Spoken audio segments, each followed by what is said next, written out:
We got more WikiLeaks now uncovering emails that point to a possible conflict of interest between the Clinton campaign and a top official of the Justice Department. Ed Henry's reading your emails again today. He's live in Washington. How you doing, Ed? Good to see you. All right, another day. It's 10:25 on the East Coast. What are you finding? Well, look, Huma Abedin's the investigation of her laptop and these new emails is obviously dominating the political conversation, and part of that conversation is in previous WikiLeaks dumps we've seen John Podesta just lauding an official at the Justice Department. You see him there, Peter Kadzik, a Deputy Assistant Attorney General. He's in charge of Congressional Affairs. So he's part of the group that had to inform Congress that the FBI was sort of reopening things. And John Podesta in a previous email said, he kept me out of jail once. He represented me. And so there's a tight alliance there. It just got tighter. A new email out in the last few moments. Kadzik to Podesta, May of 2015.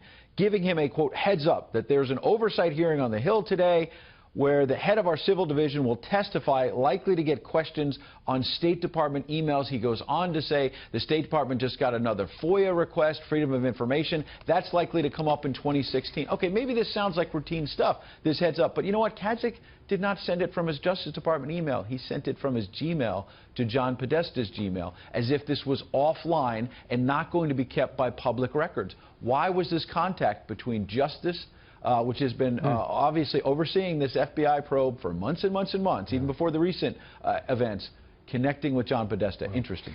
It's going to drive all this technology is going to drive us back to having one-on-one conversations again. How do you tie all these various dumps together into a story? Look, I mean, today, what would be the bottom line if you were to nail that?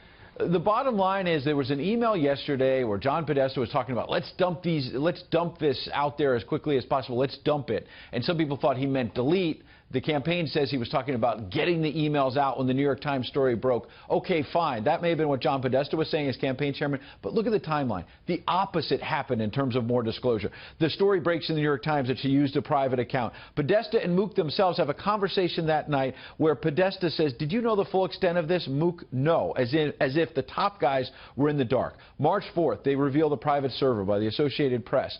And Podesta basically says to Cheryl Mills, should we hold back the emails between Clinton and the president?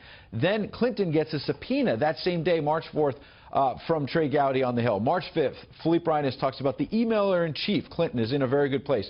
March 7th, the president says, I learned about this from news reports. Cheryl Mills says, well, maybe not. We need to clean this up. And Reines says, there is just no good answer in one email to this server issue. March 9th, they're debating whether she has a news conference on March 10th, and Reines says, we need to focus on, quote, dropping the bomb. He later explains in the email, dropping the bomb is revealing to the public for the first time 33,000 emails have been deleted. March 10th, Hillary Clinton has that news conference. She says, this is all fine. I did this for convenience. There was no classified information on the server. A lot of that turns out to not be true. But then the bottom line, you ask, 2 weeks later, the FBI, according to their original report, says roughly about March 25th, after all this back and forth, BleachBit is used to wipe out the whole, wipe out the server, basically, and the emails. What was deleted, we simply don't know. And so you look at this, March of 2015, that was a critical time, and a lot was happening. No question. Thank you, Ed. We'll be back with you. Good to see you. Ed